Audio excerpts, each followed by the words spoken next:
Hello guys, स्वागत है आपका अपने यूट्यूब चैनल स्टडी विद अमन कुल में। आज हम लाए हैं शिक्षा निदेशालय राष्ट्रीय राजधानी क्षेत्र दिल्ली की कार्यपत्रक नंबर 17 जो कि क्लास 8 के बच्चों के लिए। विषय आपका समाज विज्ञान है। भूगोल की बुक से है। डेट है जिसकी 17 सितंबर 2021। आप अपना नाम और अपनी कक्षा अध्यापक का नाम लिखेंगे। आज हम मृदा के निर्माण के कारक, भूस्खलन और मृदा का निम्नीकरण देखेंगे। सबसे पहले हम मृदा के बारे में जान लेते हैं। पृथ्वी के पृष्ठ पर दानेदार कणों की आवरण की पतली परत मृदा कहलाती है। ये भूमि से निकटता से जुड़ी हुई है। स्थल रूप मृदा के प्रकार को निर्धारित करते हैं। मृदा का निर्माण चट्टानों से प्राप्त खनिजों और जैव पदार्थ तथा भूमि पर पाए जाने वाले खनिजों से होता है। ये अपशिष्ट की प्रक्रिया के माध्यम से बनती है। खनिजों और जैव पदार्थों का सही मिश्रण मृदा को उपजाऊ बनाता है। तो इसमें आपको बताया गया कि केवल 1 सेंटीमीटर मृदा को बनने में सैकड़ों वर्ष लगते हैं। यानी आपको पता है जो मिट्टी है, मृदा है, बस 1 सेंटीमीटर मृदा को बनने के लिए सैकड़ों वर्ष लगते हैं। तो सोचिए हमारे लिए मृदा कितनी इम्पोर्टेंट हो सकती है। अब यहाँ पे मृदा के आपको कारण बता रखे हैं। मृदा निर्माण के कारक। मृदा निर्माण के मुख्य जो कारक हैं वो इस प्रकार है। जनक शैल का स्वरूप, जलवायु कारक, स्थलाकृति, जल पदार्थों की भूमिका और मृदा निर्माण के संगठन में लगा समय।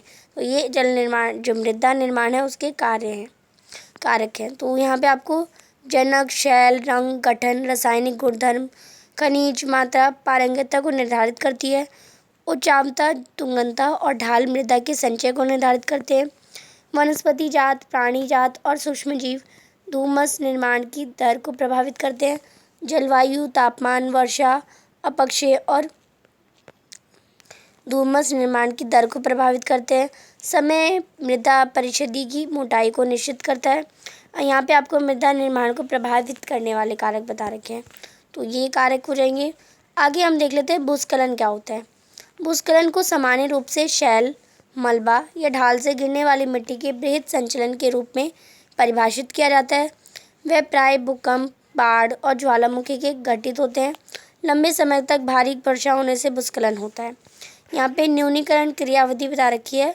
वैज्ञानिक प्रविधियों के विकास से हमें समझने की शक्ति मिली है। भूस्खलन उत्पन्न होने के कौन कौन से कारक हैं और उनका प्रबंधन कैसे करना है। भूस्खलन को रोकने की कुछ प्रविधियाँ निम्न हैं। भूस्खलन प्रभावी क्षेत्रों का मानचित्र बनाकर इसमें प्रभावित होने वाले स्थानों को इंगित करता है। इस प्रकार इन क्षेत्रों को आवास बनाने के लिए छोड़ा जा सकता है। भूमि को खिसकने से बचाने के लिए प्रतिधारी दीवार का निर्माण।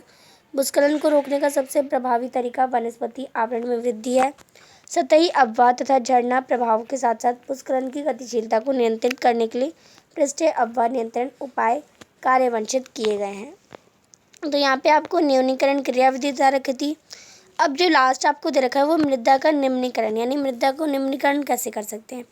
मृदा अपरदन है, क्षीणता है। मृदा संसाधन के 2 मुख्य खतरे हैं। ये दोनों हमारे 2 मुख्य खतरे हैं। मानवीय और प्राकृतिक दोनों ही कारकों से मृदाओं का निम्नीकरण हो सकता है, यानी मानव से भी हो सकता है और प्राकृतिक भी हो सकता है। मृदा का निम्नीकरण। मृदा के निम्नीकरण में सहायक कारक वनोन्मूलन, अतिचारण, रासायनिक उर्वरक, कीटनाशकों का अधिप्रयोग, वर्षा दोहन, भूस्खलन और बाढ़, ये सारे मृदा का निम्नीकरण के कारक हो जाएंगे। तो यहाँ पे आपको कुछ क्वेश्चंस दे रखे हैं। क्वेश्चंस करने से पहले अभी तक आपने मेरे चैनल को सब्सक्राइब नहीं करा है तो प्लीज़ मेरे चैनल को सब्सक्राइब ज़रूर करें और उसके बाद आने वाले बेल आइकन को प्रेस करें, जिससे आपको हर वीडियोस की नोटिफिकेशन टाइम से मिलते रहे। हम आपके लिए इतनी मेहनत करते हैं तो आप एक सब्सक्राइब तो ज़रूर कर सकते हैं। आपके एक सब्सक्राइब से मुझे बहुत खुशी मिलती है। ये वीडियो अच्छा लगे तो इसे लाइक करिए, दोस्तों के साथ शेयर ज़रूर करिएगा। अब प्रश्न नंबर 1 आपको दे रखा है, मृदा का निर्माण कैसे होता है। तो आप इसका आंसर करेंगे। मृदा का निर्माण चट्टानों में पाए जाने वाले खनिजों, जैव पदार्थों तथा वनस्पति आदि से होता है। ये अपक्षय की प्रक्रिया का परिणाम होती है। प्रश्न नंबर 2 है, मिट्टी के निर्माण को प्रभावित करने वाले कारक कौन कौन से हैं। तो आप इसका आंसर करेंगे। जनक शैल का स्वरूप, जलवायु, स्थलाकृति, वनस्पति और समय, ये मिट्टी को प्रभावित करने वाले कारक हो जाएंगे।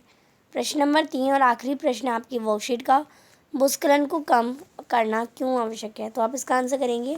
भू संसाधन के संरक्षण के लिए भूस्खलन को कम करना आवश्यक है। जान माल के नुकसान से बचने के लिए, रोड आदि ब्लॉक होने से बचने के लिए और बाढ़ आदि के प्रभाव को कम करने के लिए हमें भूस्खलन को कम करना आवश्यक है। तो ये थी आपकी आज की worksheet. Thanks for watching video. Bye bye guys.